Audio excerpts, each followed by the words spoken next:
সুপ্রিয় দর্শক, আজকে সৌমিকের জন্য চ্যালেঞ্জ বরাদ্দ হয়েছে। আমাদের কীর্তন শাস্ত্রী শ্রী পলাশ সরকার মহাশয় একটি পদাবলী গাইবেন বড় তালে, আর সেই পদাবলীটি তোমাকে পরিবেশন করতে হবে ছোট করে। কেমন? আমি চেষ্টা করব। তাহলে ডেকে নেওয়া যাক। ওহে রাধা মা,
গুরুগম্ভীর কাছে, কারণ আমার এখানে কিছুই বলার নেই।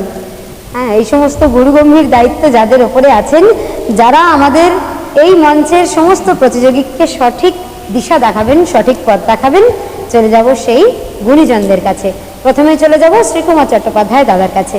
কেমন লাগলো? খুব ভালো, আমি খুব খুশি, খুব ভালো পেয়েছি। Thank you. ধন্যবাদ স্যার। অনেক ধন্যবাদ দাদা। চলে যাব দিদির কাছে। কেমন লাগলো? কেমন লাগলো বলবার আগে ধন্যবাদ দেব আমি পলাশ ভাইকে, অপূর্ব অনবদ্য অসাধারণ। তার সঙ্গে ধন্যবাদ জানাবো আমার মহেশ্বর ভাইকে, যে সঙ্গতে আজকে এই মঞ্চটা একেবারে আলোকিত হয়ে গেছে, অসম্ভব ভালো, অসম্ভব। একদমই তাই। তার সঙ্গে গুরুজি বলছেন যে কথা গুরুজি বলেছেন, গুরুজির উপরে তো যাওয়া যাবে না। ধন্যবাদ, অসংখ্য ধন্যবাদ। চলে যাব আজকে যিনি এত সুন্দর গান আমাদেরকে শোনালেন তার কাছে। আজকের পর্বের অতিথি বিচারক কীর্তনী শাস্ত্রী শ্রী পলাশ সরকার মহাশয় দাদার কাছে। কেমন লাগলো?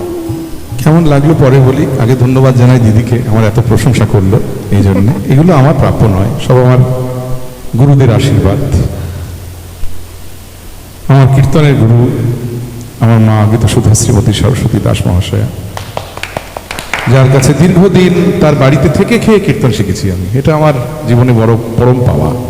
এখনকার দিনে আমরা অনেক ছাত্রদের শেখাই, ওরা আমাদের কাছে আসে, শেখে, ফিস দেয়, শেখে চলে যায়। আমরা গুরুর বাড়িতে থেকে কীর্তন শিখেছি, এটা আমার কাছে পরম পাওয়া। আবার যার কাছে দীর্ঘদিন আমি পুরাতনী গান শিখেছি, টপ্পা শিখেছি, আমার শ্রদ্ধেয় গুরুজি আমার পাশে বসে আছে শ্রীকুমার চট্টোপাধ্যায় মহাশয়, তাদের আশীর্বাদ আমার মাথার উপরে আছে, তাই হয়তো ভগবান এটুকু আমাকে দিয়ে গাওয়াতে পারে। যাই হোক, আমি খুশি হয়েছি খুব যে পরের ছোট গানটি, মানে এই পদটার যে ছোট রূপটা অত সুন্দর করে পরিবেশন করেছেন, খুব ভালোভাবে সুরে তালে লয়ে এবং ভাব দিয়ে, প্রেম দিয়ে গেয়েছে, আমার ভালো লেগেছে। ধন্যবাদ স্যার। অনেক ধন্যবাদ সকলকে। সৌমিক, তাহলে এবারের মতো পরীক্ষায় উতরে গেলে। All the best. সামনের পরীক্ষা আরো কঠিন হতে চলেছে, আরো ভালো প্রিপারেশন দরকার। চেষ্টা করব।